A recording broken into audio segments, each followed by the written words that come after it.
Yes, my darling. Yes, I used to be little just like you. Yes, I played with all the other kids too. I was born in Elmira, so I've known Dina since the 50s. Dina's a very interesting person.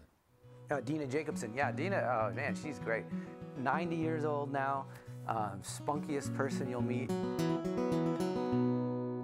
She's an enigma. She said that after the Holocaust, she doesn't believe in God. She doesn't believe in God. But she just sort of portrays this kindness to people. And I wonder if that's maybe something that's just inborn in her, and maybe that's why she was one of the survivors. What would I do in that situation? How would I act? To be next in line for that gas chamber? I don't know what I would do. We don't know how she gets through every day. Religion means a great deal to her, but she has a problem with God.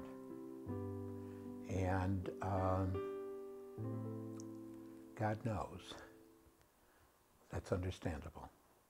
Maybe the reason she lived was to share her story with the world.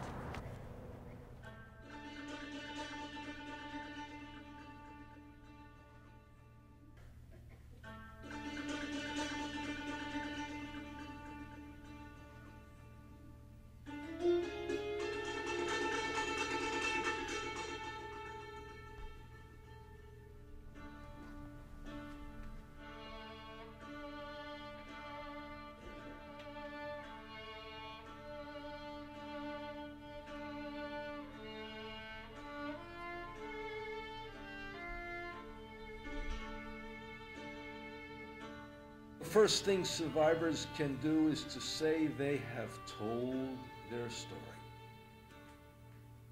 Our task is to find a way of transmitting, understanding, creating with this material, and it's going to be available to kids in ways on iPads and in all sorts of ways that they can understand it.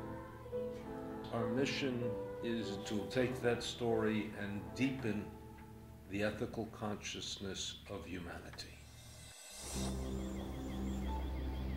That's not an easy task because we don't live in an easy world.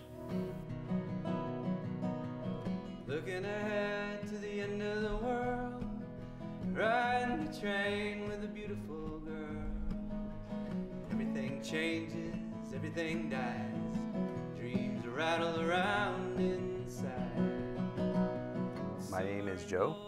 My name is Joe Cookson, and I'm a songwriter.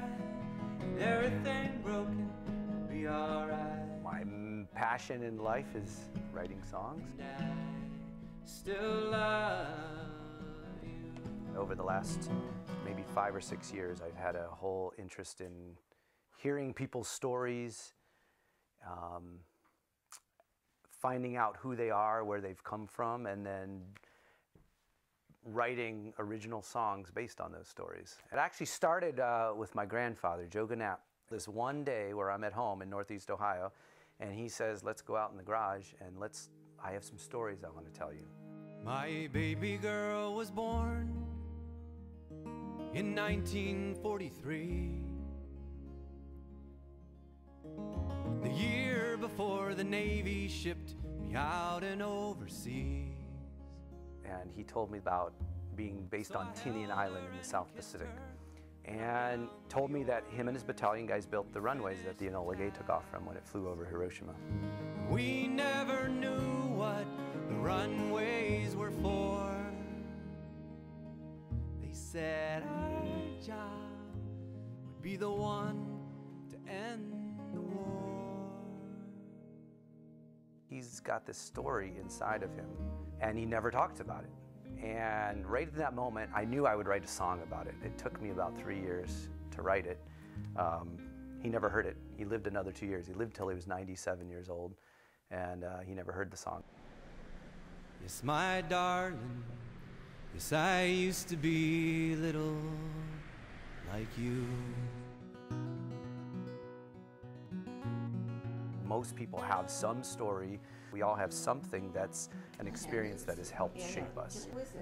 Doesn't look like that. Why? And that other lady has her arm around him.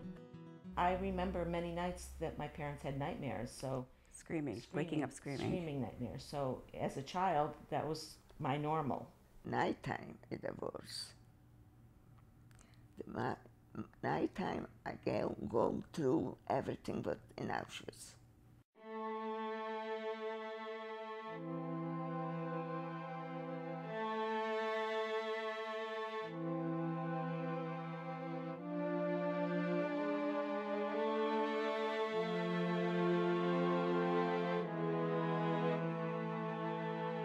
I saw this every half hour. The trains came in, and I saw the people going into the gas chamber, and I wanted to go too. I didn't want to live that way. So I felt, rightly or wrongly, that they needed protecting, that they had been through enough, that everything had to be okay from now on. No. In the morning is when you should walk. Well, I walk on Saturday. Yeah. My mom, sister, and I, when we are in Elmira over a Shabbos, we always go to shul together. Well, even getting out of the chair is exercise. No matter what was done to her in her life, she's still, the core of her is what she always was. And she hasn't lost that. She doesn't always, she cares about it, whether she always believes it or not. They're two different things. I keep kosher, that's all, because of my father. He would like me to have kosher. And you do go to shul each week? To say Kaddish for him, for the 6 million people. I say Kaddish every Saturday for the 6 million people.